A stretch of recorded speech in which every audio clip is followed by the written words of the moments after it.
find myself doom scrolling, searching for senseless inspirations on Pinterest or other social media platforms, drowning in anxiety and insecurity, not knowing what to actually do, wasting time, procrastinating, instead of actually taking the opportunity to do something, stepping forward and to act.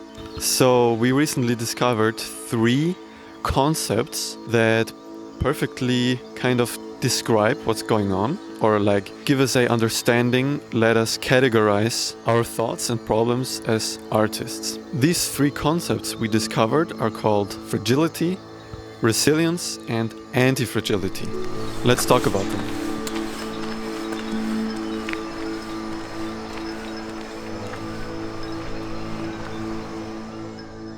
Fragility. A fragile person is someone who gets carried away by the stress of the outer world and breaks down to it, drowns in anxiety and insecurity, as I did when I tried to search for inspiration, when I tried to search hundreds of pages of pictures, looking at them, trying to find a spark to enlighten the flame of creativity. I couldn't find it. I broke down. I got anxious. And I actually didn't do it. I didn't do something.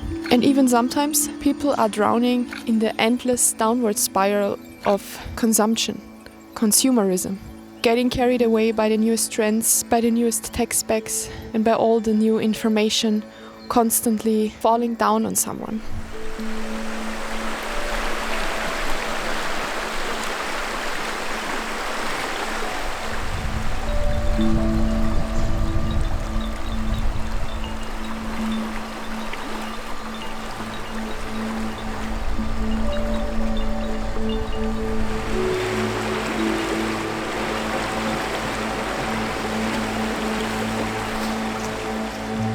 So I want to take a moment to talk about resilience. In essence, resilience is quite the opposite to fragility. Being resilient means that you have the ability to bounce back from negativity or like shocks, disturbances. As a photographer, you could say this is about having a couple of months or weeks without the same level of income or projects you get to work on. Or maybe you really struggle creatively to find inspiration or get moving, get out there and just do your thing like you once before did. Like imagine a rubber band or a rubber ball. When you throw the rubber ball really hard, on impact the rubber ball will adapt to the energy. Once he bounces back, he will return to his original state. So as a photographer, for example, let's say you have been shooting with your good old Nikon or Canon camera for 10 years now, and you want to try out the new Sony system, for example. Being resilient with it, you really don't get warm with the new Sony system and basically bounce back after a couple of weeks to your good old system you've been using for years. I never thought about it really. So thinking about it can really help us learn more about our own behaviors and learn more about our own artistic choices and let us categorize and also know where it's coming from. Like sometimes we don't know what to do with our emotions, so I think knowing these concepts and being aware of them helps us stand above our own emotions and struggles.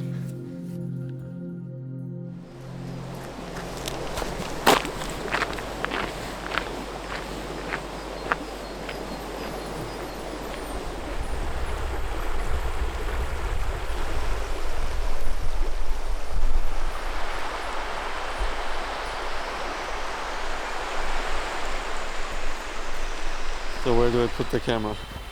We landed at Antifragility. With Antifragility, we get the benefits of being resilient and fragile at the same time. What do I mean by that? When being anti-fragile, you don't break down on your emotions, you don't get caught by trends, you stop the doom scrolling, and also you benefit from being resilient, meaning that you get the ability to always bounce back.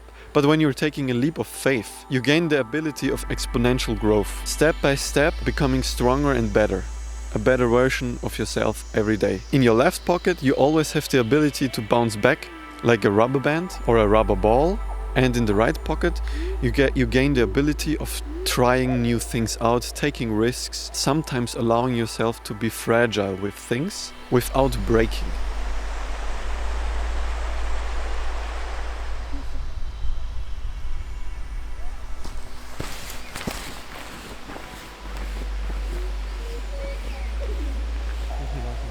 Alright, so to conclude. So I figured that with antifragility, you basically eliminate risk. Why?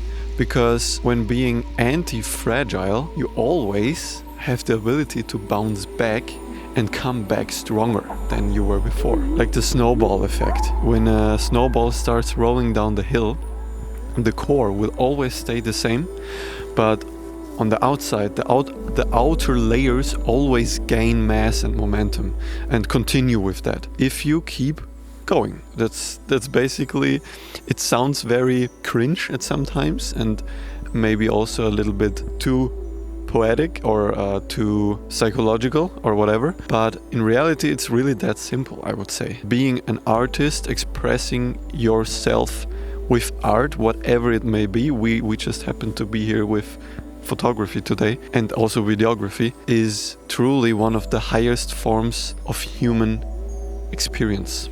We also found out that reflecting on your art or onto your art life is as important as reflecting onto your personal life, like you maybe know when you do journaling, meditation, etc.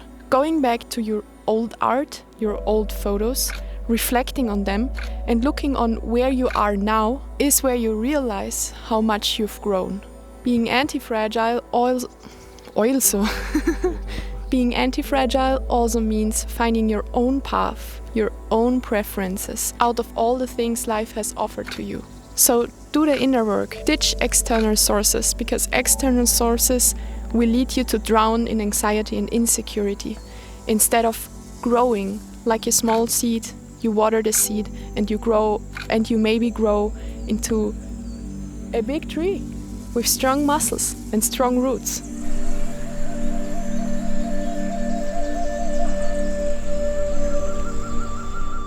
When you're out searching for inspiration, everything has already existed once.